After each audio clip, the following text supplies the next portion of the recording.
Welcome to Midlife Catalyst, a place where ordinary people share extraordinary stories. I'm Amanda Yance, and I'm grateful for you joining in to this podcast. Today, we revisit Larissa Holquin.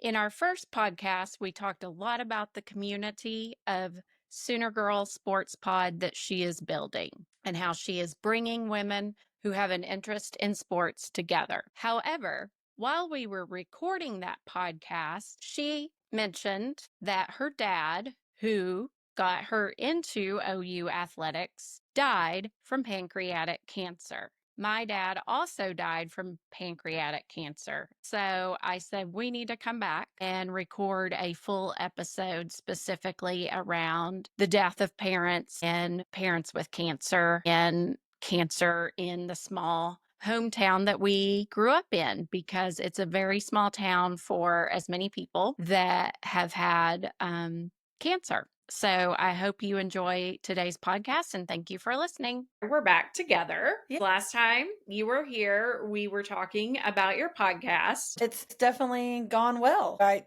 just took off running. It's been Awesome. good. While we were talking, you mentioned a couple of things, which I was like, we're going to hold that, come back and do a separate Yes. episode on the fact that both of our dads died from pancreatic cancer. The death of my parents was really one of those moments in my life that prompted me into a whole lot of change. That was Same. my midlife catalyst. But you were younger when your dad died, so it's not necessarily what happens in midlife. Although for me, I was the first of my friend group who had parents who passed, and I'm going to assume you were too because you Yes. were young. So Yes. talk about that. I just turned 24, just graduated from OU, and I had big plans. Post graduation, I had no intention of coming back to my hometown. You just think there's bigger, better things out there. I was looking at jobs then. My dad got sick that summer after graduation. I worked at a summer camp. I kind of had that time post graduation to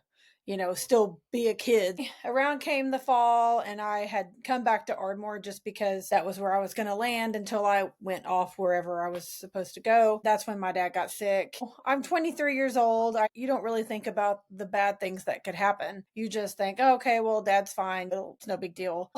I'm sure it escalated rather quickly. It was variety of tests in the meantime, but he was not technically diagnosed with pancreatic cancer until February of 2000, and then he passed away in June of 2004. Once the diagnosis came, we barely had 4 months, but he was sick a good 6 months before that, trying to figure out what was going on. It was so crazy during that time for me because I was still doing job interviews and looking for apartments elsewhere, and nothing kept working out or really felt like where I was supposed to go. So I just stayed home and was working part-time and babysitting. I enjoyed that time with my dad because I was a daddy's girl and very close to him, so we enjoyed that time together. When that diagnosis came for me as an only child, it was rough. Obviously did not expect that. At that point we knew something serious was going on. Just that young naivete, you just think, oh well, it's no big deal, we'll figure it out and move on. And that did not happen, obviously. So it was a quick 4 months. He wasn't ever really like super sick and suffer a ton, but he was in the hospital a time or two, and we had a few crazy, scary episodes. But for the most part, he was fine enough to where I think he just had to come to terms too of what was going on in his own body. He just had to get on the same page with things and be like, oh, this is actually happening. It was rough. I just thought, okay, I'm going to ride this out and see what happens, and then I'll move on with my life. And I just never did leave town again for whatever crazy reason. And then I'm reconnected with Erica. And yeah, the rest is history. My dad had 5 brothers, and one of the other brothers also had pancreatic cancer. And he did have 1 or 2 other brothers that also had cancer, just a different type. My uncle Clayton also passed of pancreatic cancer in the summers of 1999. He also worked at Michelin. And I've always wondered if there was like a connection there or something going on, because it's like, this is too strange. Right. It just hits different when you're a kid and you're not really thinking about reality, and it's not your parent. It was hard for me as a 23-year-old, just turned 24, and I wasn't married. Later, when I did get married, I'm like, my dad never knew my husband. That's weird. Mhm. And of course, I ended up not having kids. But at the time, I thought, my dad's not even going to know his own grandkids. And that was strange because that's not something that anybody ever thinks is going to be how their life goes. You just think your parents are going to grow old and you'll bury them someday down the road. My mom passed in 2021. And still, I was 41 when I buried my mom and thinking all of my friends still have both their parents. So that was weird. Even then, people, I guess you just take it for granted because it's like normal to still have your parents. I have friends that are 15, 20 years older than me that still have both of their parents. Right. And Same. that's fantastic. Yeah. I'm thankful for that. I'm glad they're healthy and able to live a good life. But it's just so weird. Even at 41 with my mom, I thought, all of my friends still have both their parents, and I'm sitting over here, no siblings, no parents, and Same. really Yep. no immediate family Mhm. left. My mom passed in June of 21. Her sister passed in January of 22. And then my grandmother, their mom, passed 3 weeks later in February of 22. So I buried all three Right. of them, all passed away in 7 months. We got a dog.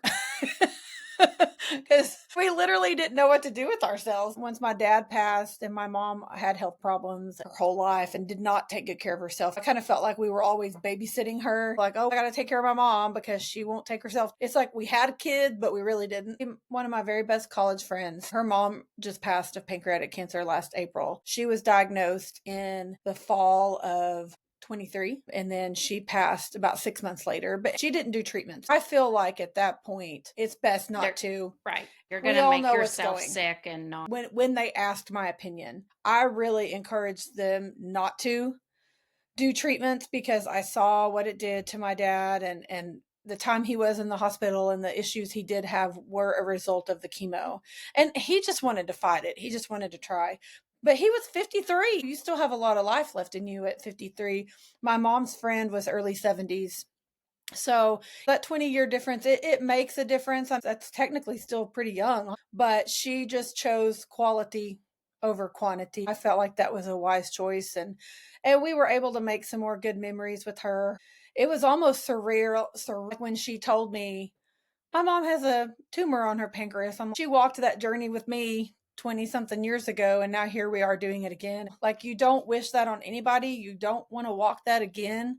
And then you're reliving it yourself because your best friend's going through it. Mhm. And anytime I hear any type of cancer, but especially Right. pancreatic, it just hits. And so like I said, I've always wondered, what is the cause of this? What's the connection here? I've been asked before if I've wanted to have like a lab test done to see if I have some kind of gene and it could possibly be hormone type related. I don't know. I kind of have mixed feelings on it, but I ultimately never had the test done. They said if you have it done and you have a gene, it doesn't mean you're going to get it. I mean, I could not have the gene and move on with my life and then end up getting some other type of Right. cancer. For my mental health, I felt like it was best to just move on from that. What's going to be is what's going to be. I really can't do a lot about it. I do hate that there's not really a screening or a test for pancreatic until it's too late. So I just chose for what was best for me. I just felt like mentally, I'm just not going to do that. I don't know that I'll ever change my mind on that because I'm sitting here at 45 years old. It's just weird to think I'm in better health for the most part than my mom was at my age. My dad was healthy and very active up until he got sick. So I'm thinking, you just never know what life will hold. My healthy dad passed at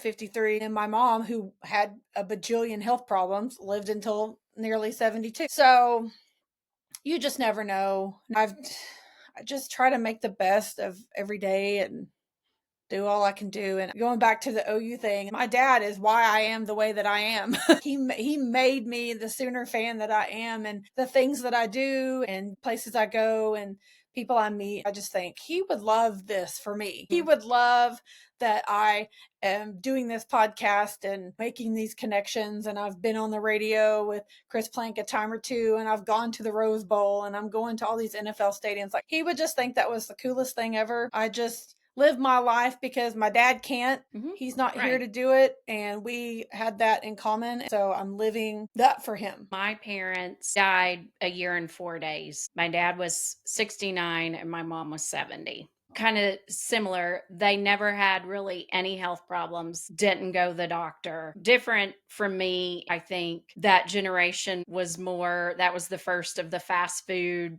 soda Yes. generation Yes, yes, and, yes, yes. all of the harmful chemicals where I was a little more cognizant of what I was putting in my body and just being an athlete. And then, of course, seeing from like 40 on of what cancer does and chemicals do to the body. Yeah. So I do, I'm a walking, ticking time bomb. I do know that. So dad was pancreatic, mom was colon. I did find out that there was some history of colon cancer a few generations back Okay. on her side. So there probably is some Mm. heredity gene there. Mm. Dad, he worked really hard and he played really hard. Yep. He got Yep. the most out of life. Yeah. Um, that was kind of my mode up until then. And then it was like, well, if you want to keep enjoying life, you might need to cut back on the playing hard, but also working hard because Mhm. stress is a factor. And I see it in a Absolutely. lot of people retire, especially educators, which we'll talk Mhm. about. High stress administrators, they retire and then they die within a year. He had a lot of friends and a lot of mentors that actually also worked for our more city schools that I saw that happen to My them. gosh. As I went through their cancer, I was like, I'm not going to do this. I am not going to be the person Mhm. who dedicates 40 years to public education to retire and die.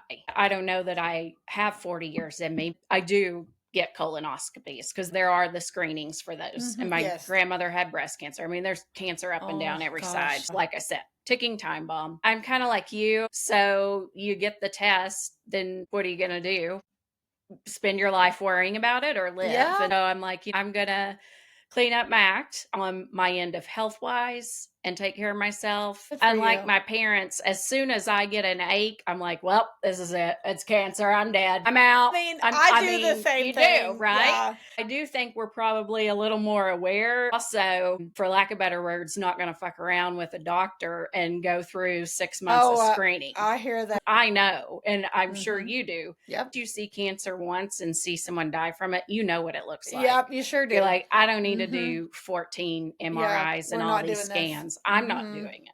Yeah. So for me, if something does ache, I'm going to find a doctor and advocate until I get Absolutely. the diagnosis You I know, that is one thing I have learned over the years, and I was so young with my dad that I my mom completely, like, shut down with my I'm dad. sure. She really Yeah. did, like, she didn't handle it well. She honestly never got over losing him even 20 years later, but I was so young, I didn't know what to do. I didn't know how to advocate for him or ask questions. Now, he was really good at thinking about things and asking the questions. At that point, we had been doing all the tests for 6 months, and it was too late really to ask any Hmm. questions. He was an active person, but he didn't eat well. I can't help but wonder. All he ate was hot dogs and bologna and spam Yep. and all of that Mm, crap. I didn't really know how to advocate for him. Over the years, being the only person to take care of my mom and going to all of the doctor's appointments with her, she actually ended up having a kidney transplant. Just going through all of that with her, I learned very quickly how to advocate for somebody. I say the same thing. There's not going to be any messing around. Like, we know what's going on here, and we're going to go and we're going to lay down the law. And sadly, I feel like that's what you have to do it for is. yourself. And I hate that because I have a lot of friends in healthcare. And I know there's some really fantastic doctors who really do care and want to help you get to the bottom of it. But there's also a lot of them who are just like, well, the book says, and you're like, I know what's going on here, or I'm concerned about this. Can we just skip over this? Of course, insurance is a whole nother I was hurdle about to say, with, you see yes, very you quickly do. the big insurance Oh, game you do. You and do. grateful That's, to have it. you It are. also is one of the things I will never go without it because you For see sure, the you benefit, can't. Yeah, but you it's a can't. game. It is a And game, and you gotta have this test before that one, mhm, and that one before this one. It's super frustrating. Now we know how to stand up for ourselves and ask the questions, and it's very frustrating. My dad wasn't a drinker, but he didn't eat well. He was active. yeah, so He was my dad, but didn't he eat drank. well. He would walk. He walked 18 holes of golf until he literally could not anymore. My mom didn't eat well. She didn't take care of herself. You can see how that affects somebody and what it does to them. But you can't make somebody want to do that. They have to see it themselves. I'm not perfect by any means, but I do see how it affects your body, and especially as we are getting older. I'm trying to be active and I'm trying to eat a little better, but I'm also trying to live life. That's the thing, and you have to. You could get hit by a bus tomorrow and it doesn't matter, all of that other stuff. It really is Well, finding a and balance. as far as the drinking, the level I was drinking at, it was going to kill me, not cancer wise, but otherwise. Mm. But my grandparents, my mom's side and my dad's mom, they didn't drink. And all three Mhm. of them got cancer. So Wow. while I do believe there's a heavy link Mhm. to the carcinogens in alcohol and cancer, Mhm. I mean, there are three people that did not drink and got cancer. So you've got to play the cards you've got. You've got to live life. And I'm older than Eric by 5 years, and he points out regularly that I'm older than him. And he's like, I want to try to retire earlier so that we have that time, because you don't ever know. And you are older than me. Yeah. And yeah, you are in better health and take care of yourself and all that than your family. If he waits till 65 to retire, or 67, here I am at 70 or 72. That's not a spring chicken. If you're a good healthy 70 or 72, that's great. That's why we travel so much now. Same. Yeah, we don't have kids, and that was a lot of reasons behind that. It's a balance, but we travel a lot. We usually take 4 to 5 trips a year, just kind of depending on where we go and the cost and time. And when we do, because you Mhm. just never know. I'm thankful that Eric plans ahead and he thinks, okay, well, I'm going to try to retire early so that we have that time. But we also know that we might not get that time. We're doing it now, Mhm. because who knows? So we're going to take that trip. Someone who's 47, I will tell you everything they say about 45, it happens. Like, Gosh. oh, it'll never happen to me. I run, I'm healthy. Oh no, the eyesight goes, the night vision, all the things, like you roll out of bed and sprain your ankle. That's, I'm like, I do want to travel in my 40s, because if I'm already feeling the effects at this age, what are you Yeah, going to feel like at 70? You're e not going to feel like walking the strip or exactly. backpacking Europe. You do need to do it while you can still get Exactly. up the next I day. mean, I do know some people that are 80 that will go hop on a plane and fly somewhere, and that's great. I mean, I hope that's me. Same thing with sporting events. We have our football tickets, and now that's a trip. That's a It whole day is. of parking and Yep. walking and traffic. It's a good 12-hour day. Like, I don't know if I'm going to be able to do that when I'm 70, or want to do that. Other sports I might be able to, that aren't as Hmm. demanding, or don't have to walk as far to park. That's why I'm just like, we're going to Philly. We're going to the Rose Bowl. We're going wherever, because it is more demanding and I want to be able to do those things. I don't want to have regrets, because there are a couple of games that I did not go to in college, like away games. I do regret that. I'm like, if I ever get the opportunity to go to South Bend again, I'm doing that, because I don't know how much longer I will be able to, because it's so exhausting to do a whole football day. I'm, Yep. I'm going to enjoy it at 40, 45, Hmm. because I hope to see 75, but I might decide I want to be on my couch at 75. Who knows? Exactly. Yeah. I kind of decided it at 47. I was like, Well, that's okay too. It's a I lot. went to South Bend. I'm good. Yes. I, Well, it was a great trip. I also like being at home. My time when I'm on the couch, and I'm looking forward to this weekend watching softball. My time on the couch with my dog and my own food and bathroom is spectacular. But also, I go to games and I'm like, I'll be mad if Hmm. I don't go to that. So for me now, it's a balance, but I'm still trying to YOLO, I think you because have to. yeah, there'll be a time when I won't want to YOLO anymore. When I get to that point, I want to be okay with it. I Right. want to be like you said, I've been to Yeah. South Like Bend. It I've was done. I great. went national I've championship done it. game, done it. So I'm good. I think I'll get there. I will know. Yeah. So you've referenced Michelin. For those that may not know, Michelin tires, and they actually shut down this year, correct? They are in the process of shutting down the production side. They are still going to have mixing, I believe, but they are in the process of shutting down. They're like going in phases. It's crazy to think that that's happening because my dad worked there. I had several uncles that worked there, friends and family that worked there. And I'm just like, what is happening? It's been a couple years now since they announced that they were shutting down. It's affected a lot of people in this town, but it is so crazy of all the people that we know that's worked out there that have dealt with all these health problems. Or people that didn't. I mean, And that's the thing. It's yeah. clearly my parents didn't. They were educators, but we lived on that side Just of yes, town. yes, I I don't know. know. It's a little shocking to me that there hasn't been more dug in I to making that connection, because there are a lot of people that died of cancer I in that think it town, just like is going to per take the right capita. yes, it's going to take the right person to go, what the hell's going on out there? Is there some correlation? And then just start, digging. It's just going to take somebody to do it because there's got to be There has to be. it, It's but too like you small of a said, town. it You know how people say, "Oh, it's something in the water." We were on well water, so it's not the oh, water. I ruled that wow. out immediately. Okay. No, that Not the didn't water. cut it. Okay. There's No, something there. I don't I know. agree. Maybe if I get a big expose going, we'll make another podcast. I just feel like there's something there for sure. I don't know what we would do with the information once we got it. It would just be for your own curiosity Mhm. and knowledge because clearly there's nothing you can do about it now, and there's Right. nothing that they would even do. They're about to close down now, so they really Yeah, don't care. exactly. It is interesting because there's so many younger people, I mean, people our age that work there, that still work there and been there for years. And it's kind of scary. I'm sure they think about it. I mean, we all see it. It's Right. just, Yeah, it's you can't crazy. help but think about it. No, it'll be interesting. When the plant finally closes down, that is a huge impact on this town. It's all I've ever known my whole life. My dad worked out there for Right. some 25 years or so. So another piece, I never worked for our more schools, but um I would say our more schools in the late 80s, 90s was really good Yes. and has gradually declined. Michelin leaving is going to further impact that.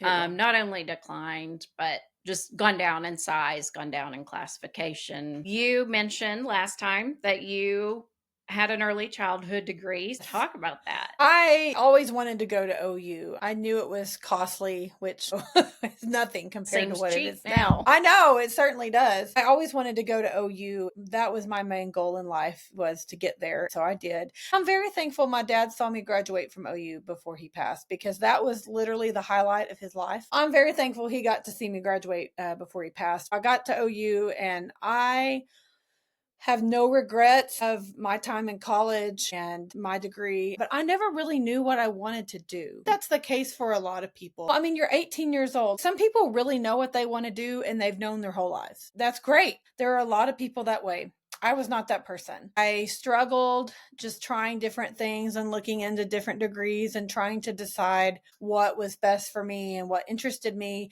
but also like how I could take care of myself and what made good money. But I didn't want to always just, have to depend on dad or my husband. It was a real struggle just trying to decide what I wanted to do. It's funny now looking back because I have people that say to me, why didn't you go to like the journalism school and do, sports broadcasting? I'm like, because I don't like being on camera. I've never liked hearing my voice, which is hilarious now to be saying those things, but it's true. But now I'm just older and I don't care.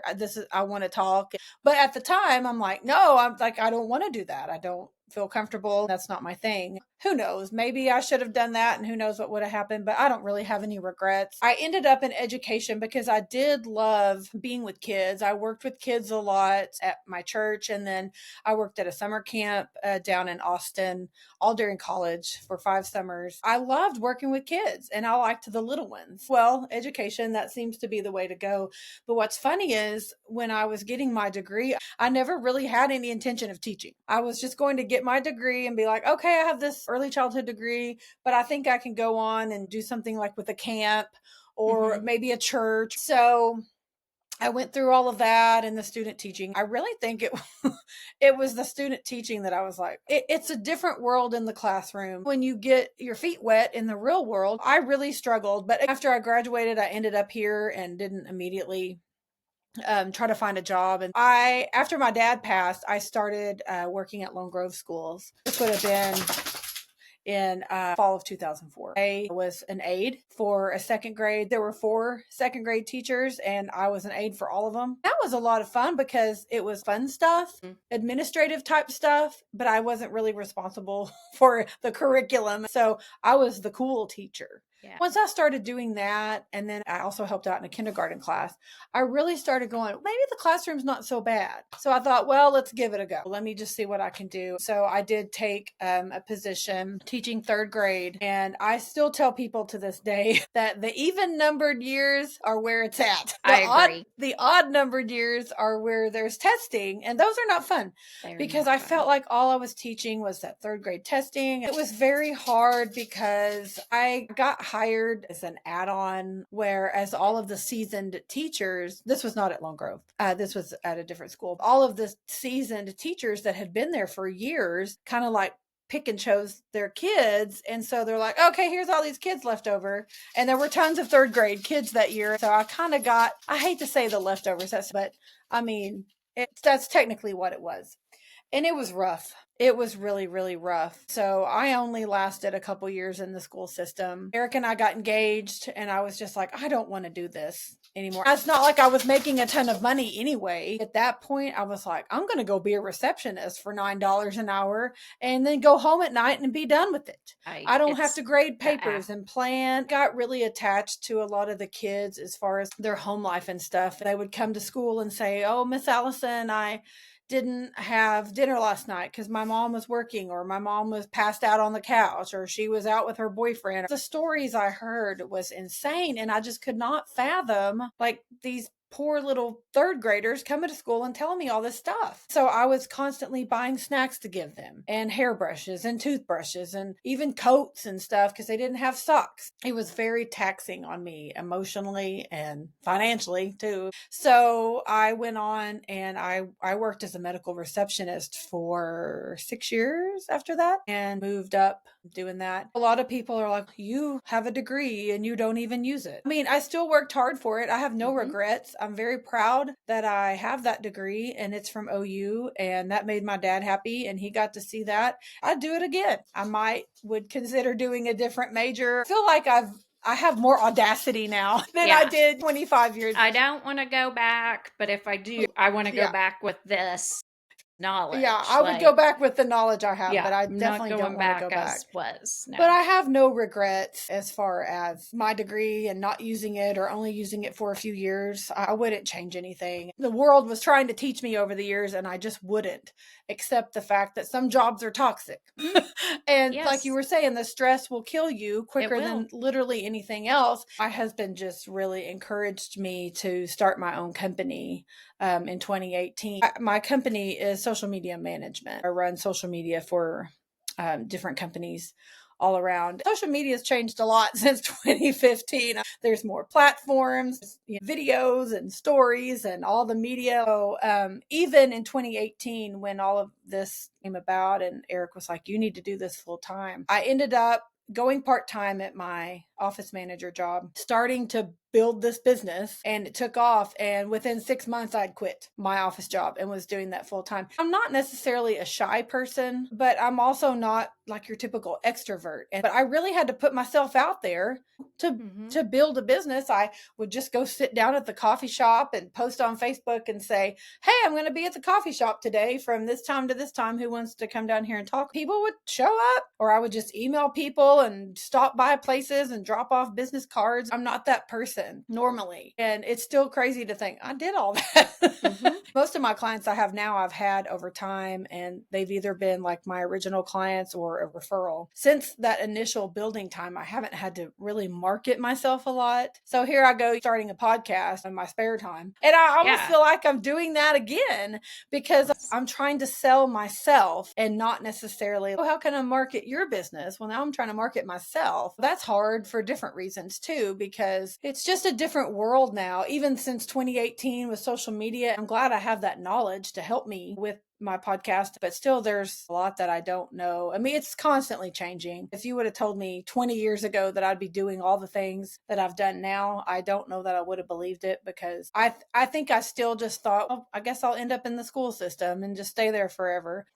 I don't know how people do that for 20, 30 years. Yeah. I have no regrets. I'm thankful for my time teaching because it did teach me a lot of things. It kind of taught me to like advocate for myself and like, I'm not happy here. Right. It's okay Yeah. to move on. I don't have any regrets with that. Teachers are hard to come by, I especially know. in Oklahoma right I'm well now. And aware. so I'm like, will it ever come a point to where they start pulling who has teaching degrees and they're like, all right, you got to go over here and teach? Because I mean, they basically let anybody teach with the emergency certifications. Maybe I'm overthinking it. I have no desire to ever go back to a classroom. So I have toyed with the idea of maybe I shouldn't even renew it. But then I struggle because I worked so hard for that. Right. Do I really want to let that go? But you know what? You don't know. No. And times are crazy in the world. Oh, I would just say I would not encourage anyone to let it lapse because first they're going to make you take a citizenship test now. If you can just renew it and have it, mhm.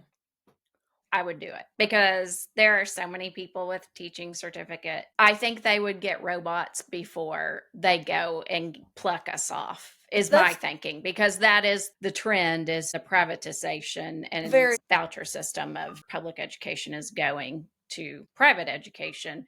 We're going to be run by yeah. And that's kind bots. of, I mean, I know I wouldn't be losing my degree, but that's a lot of testing It behind those is. papers. Yes. And it seems like nothing, but I don't want to do all that again. I think at that point, I just was a little terrified of the future. Like I didn't know what was to come. And I thought, well, here I have ended up in the school system and it's not too bad. So I need to be marketable. So yeah, I don't know that I'll let it go just because it feels like part of me would like die or something if I did. You You don't know don't. what's going to happen. You So don't. I would just Yeah. encourage people to keep it up.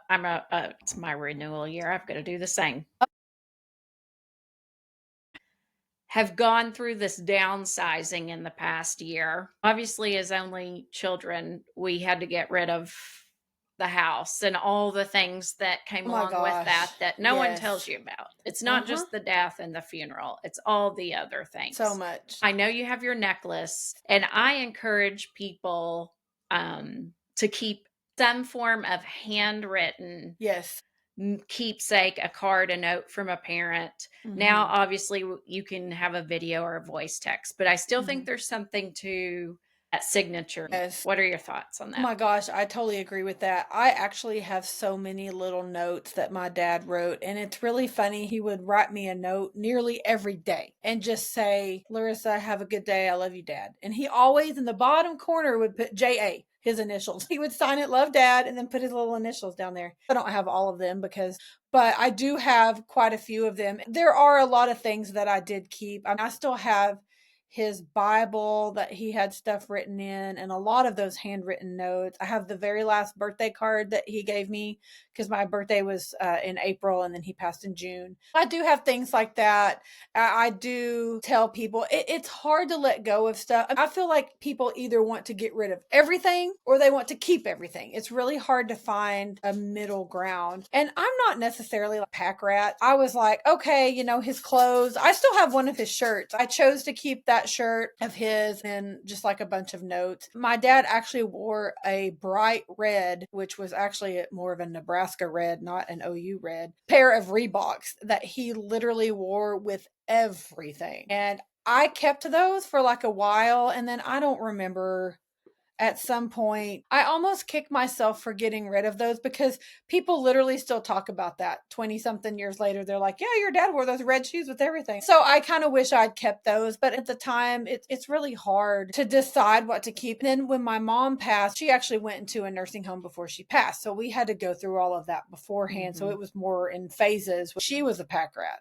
So that was hard. She did get rid of most of my dad's stuff after he passed. I assume that she would be the one that just kept all the stuff forever. Our house actually flooded the day that my dad passed. Very long story short, we had a septic tank and it backed up literally like 2 hours after my dad passed. We had to rip up carpet. So that was a whole nother thing in and of itself. But I think that played a part in my mom having to get rid of Right. a lot of stuff. That woman had so much crap when she passed, we donated a lot of clothes and shoes. It was really hard for me. My mom and I had a different relationship. Like, I was really close to my dad, and my mom and I didn't have a lot of common. So we weren't super close, but she was still my mom. So it was weird when she passed, just because I did have a lot of sentimental stuff from her, like notes and cards. But as far as like sentimental items of hers, that was kind of hard for me, because I was like, well, I don't really feel like I have anything of hers. We didn't have the same style. It is different maybe than how other people might have handled it. I do think it's important. I do go back and look at those notes and stuff that my dad wrote. I don't have any voicemails or anything like that from my dad, obviously, because it was so long ago, but I do my mom, and like text messages. Technology is a crazy thing. So, I mean, honestly, I'm like, take advantage of that if you can. Like, my friend's mom that passed of pancreatic cancer last year, they had, ample warning of what was coming. So while she still felt good, she went through a lot and like recorded messages and videos for all the grandkids. So that's awesome to be able to do that, and definitely take advantage of that if you can. I even try to keep little recorded things, from Eric. You just never know. And I like having that kind of stuff. Some people are sentimental. I have so many photo books up there in the closet from my mom. I don't ever look at them, but I have them. Some people may not want to keep that stuff. And so I try to find a balance, because there are times I want to look at the stuff, and then there's other times. But, there's people that have lost their homes in fires and tornadoes. Right. They don't have anything anyways. I think for me, the most important things are up here, or right here. I've always felt close to my dad with OU stuff. That's why I like to go and do all the things with OU sports, is because those anniversaries and birthdays and holidays, they're hard, especially at first. And then they start coming around every year, and you just kind of get used to it. It's just different. You just have to learn to adapt to life, however it is, and whoever's still here. It's those, I'm sure like those times that you're like, oh, I went to all these football games with my dad, and that's when I really miss him the most. Yes. Or like I feel close to him.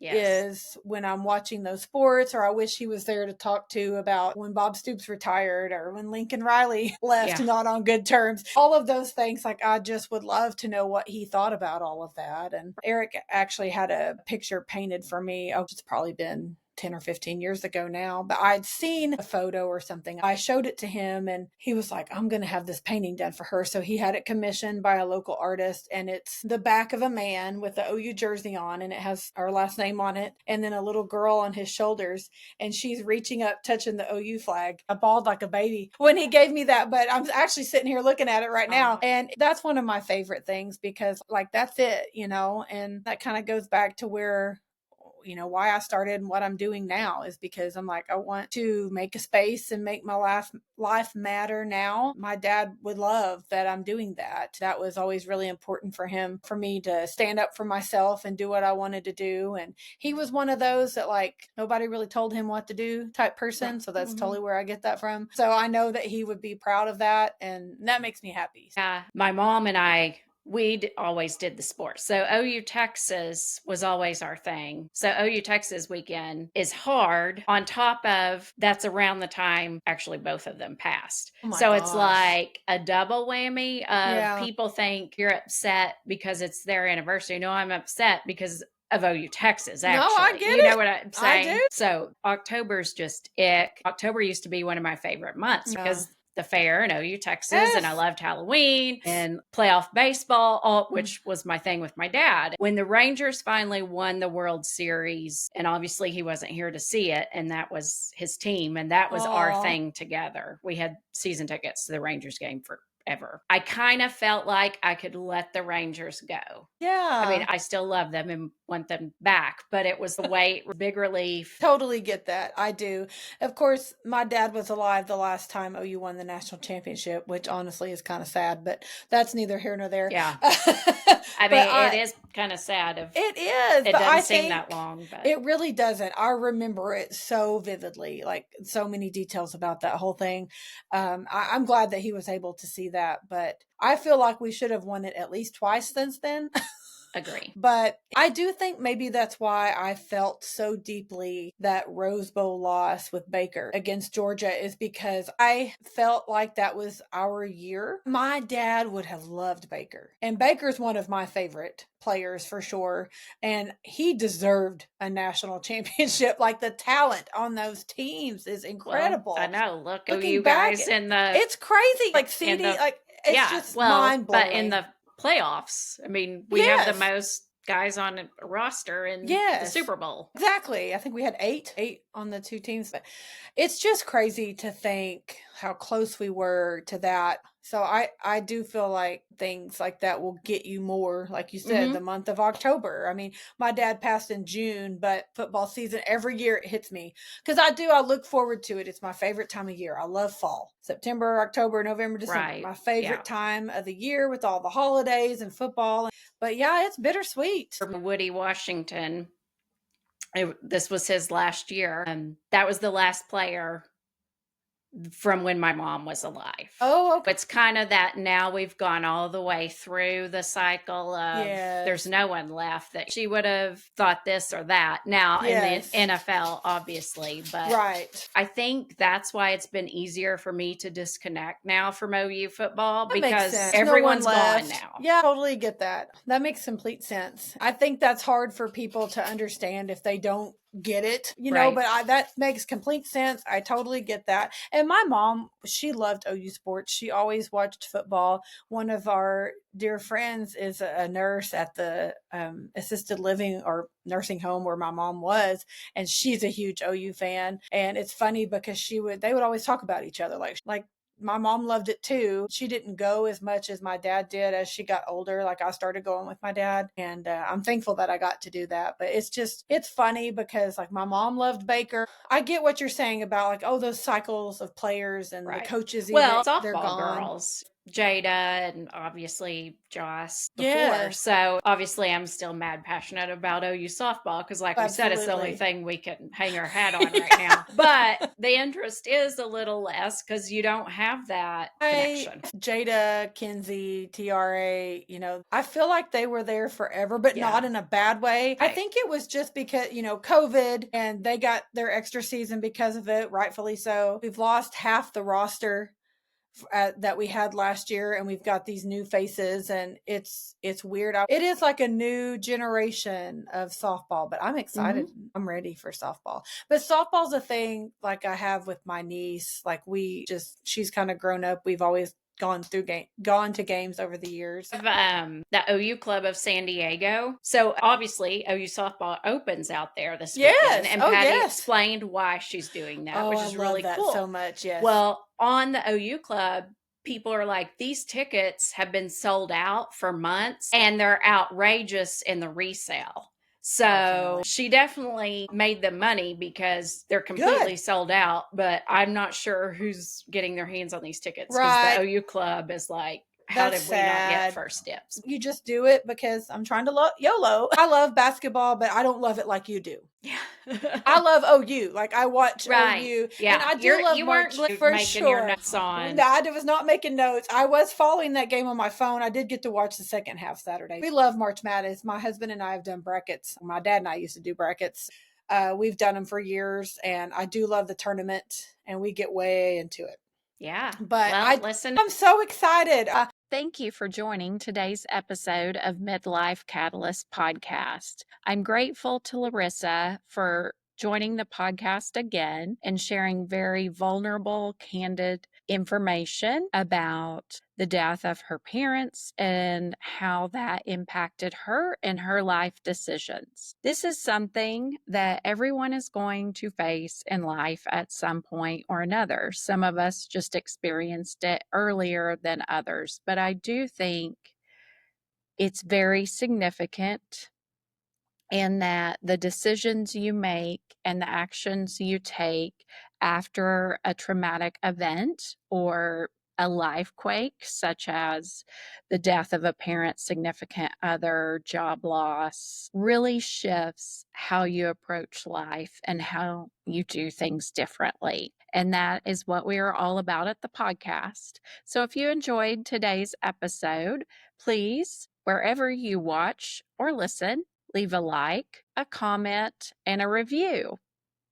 And share the episode with someone else that you feel like could benefit from our discussion. As always, thank you for listening to Midlife Catalyst, a place where ordinary people share extraordinary stories. I'm Amanda Yonts, and you can find out more information or ask to be a guest on the podcast by emailing info@midlifecatalyst.net or going to the webpage of midlifecatalyst.net.